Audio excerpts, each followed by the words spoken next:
It is the Paul Finebaum Show. You probably figured out just now that Paul is not here. He is en route. I'm not sure where he is, to be 100% honest with you, but he will be here shortly. But the good news is I'm here for at least a little bit. The even better news is this man is so busy, you still got your whistle around your neck. Well, I'm getting ready to go to walk. Brent Venables is We might have to have a walkthrough right down here, though. Yeah. I'm telling you, I love it. But thank you for making time for us. I was just telling you before we started, it's so good to be back. You know, my favorite thing, Coach, about is all my SEC people who had never been here. And my Tennessee people, they all come and visit. The Auburn fans are all over campus. And they're getting to see one of the great college football campuses and venues in the nation. That education is so awesome. Yeah, no, absolutely. This is, historically speaking, you know, a program that stands on its own 2 feet. I say that respectfully. It's one of those few programs that represents excellence for over 100 years. All right, so you've been in this job a few years now. Honestly, longer than I think than people realize, because it seems like you just got here. We always thought of you as to my mind, one of the great assistant coaches I've ever been around. When you become the head coach, you know, even now several years in, are there still parts of the job they're like, oh, okay, I thought I knew how this was going to work. I didn't see that coming.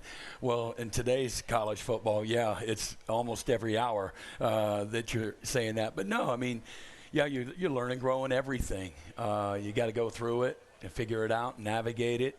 But at the end of the day, man, it's still about leading. It's about inspiring. It's about motivating, challenging, being a mentor, you know, being a dad, and certainly being a coach on game day.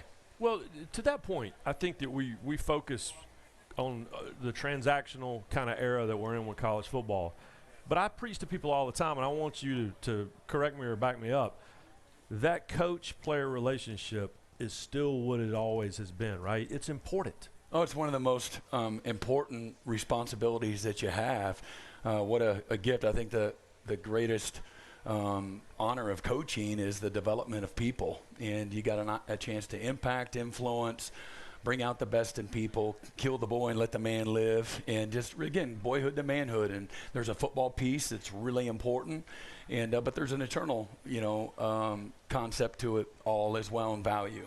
Well, and that relationship with your coach never goes away, right? When I think about Coach Snyder, so I was in Eugene, Oregon this week, and I was trying to tell my young coworkers, y'all, Oregon used to be really bad at football. Like Oregon and Kansas State were really bad at football, and then they turned it around, and they've been powerhouses ever since. But you always have that DNA in you, don't you? Yeah, absolutely. You know, you think about here at Oklahoma, you know, Bob Stoops being in the College Football Hall of Fame, the all-time winningest coach at the University of Oklahoma. I'm the head coach at Oklahoma.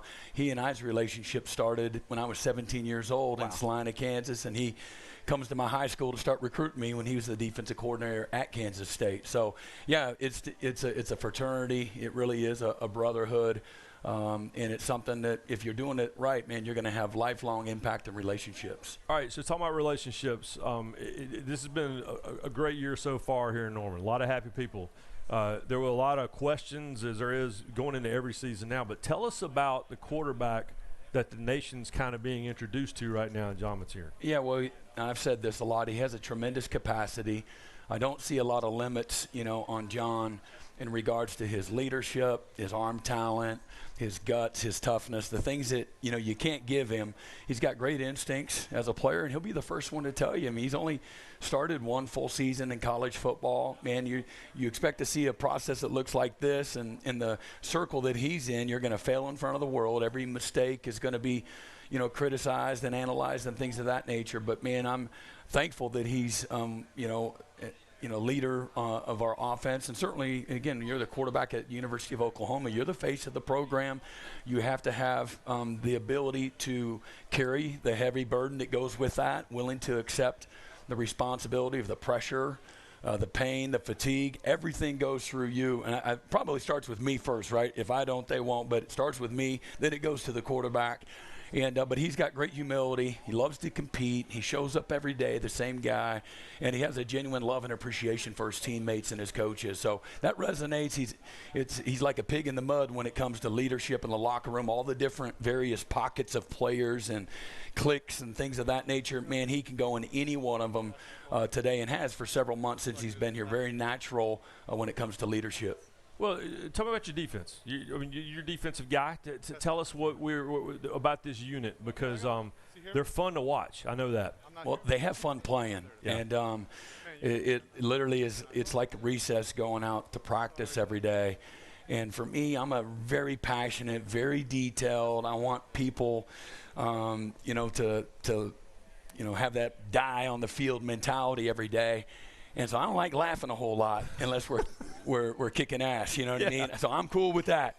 But this is a group it's a fun group. They're serious, they're focused, they're driven. I think it's a very hungry, not easily satisfied group. They've got incredibly high standards that they chase every day. They show up prepared. They're willing to work, and they let you challenge them and push them to the ledge. And so far, they ain't been able to break them yet. Yeah, well, I like to laugh. So I appreciate you laughing when you're. The fun's in the winning. Yeah, especially when. and by the way, we just saw leading the SEC in 6 defensive categories. That's pretty good start to the season. Well, again, it's 3 games, and it's a litmus test. Yep.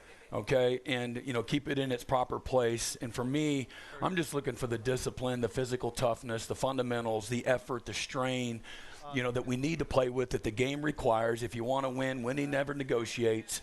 These are the things that it takes. And so far, our guys have had incredibly high standards, and they want more. That's the coolest part for me, as a coach that's always trying to, gauge the temperature in the room, in the moment. And this is a group that's really serious about becoming a great unit. A year ago, I was talking to you in the lobby of the hotel in Montgomery, Alabama, the day before this game. Oh, was it? Yeah, down on the plains, yeah, and you had game face on. But the quarterback that walked past us right there, he's at Auburn now. Yeah. Oklahoma, more than any other school, I feel like, has been in these situations where it's a quarterback that came here or went there. He is a great young man, and you've been really kind to things you've said about him. Believe it or not, fans, you can root for guys at other places, right? Yeah, well, 2 things can be true, right? Yeah, he can be an amazing young man, a tremendous talent, and we want to, whoop him on tomorrow afternoon, and have if we're going to do that, he might have a bad day, and that kind of goes with it. But man, I'm a big fan of Jackson Arnold. He's raised the right way by his mom, Todd and Sharon. They're just amazing family. He's got tremendous talent. Last year, we know the issues that were here with a roster that was depleted on the offensive side of the ball.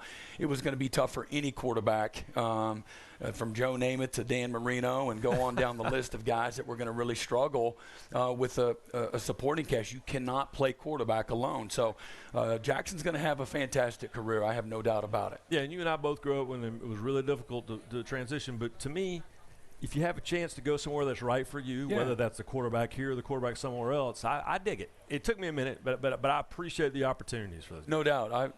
That's the portal giveth and taketh, as they say, but it can be healthy for everybody. Yep. All right, speaking of giving and taking, you gave us some time, and now you got to go take something out of some guys over there. Thanks for having me on. Yes, sir. Hey, thank you, Coach. Brent Venables, everybody, and he will be on the sideline for a big old gigantic football game tomorrow afternoon right here in one of the great college football venues, one of the great universities in the country. All right, we're going to. You want this, you got that.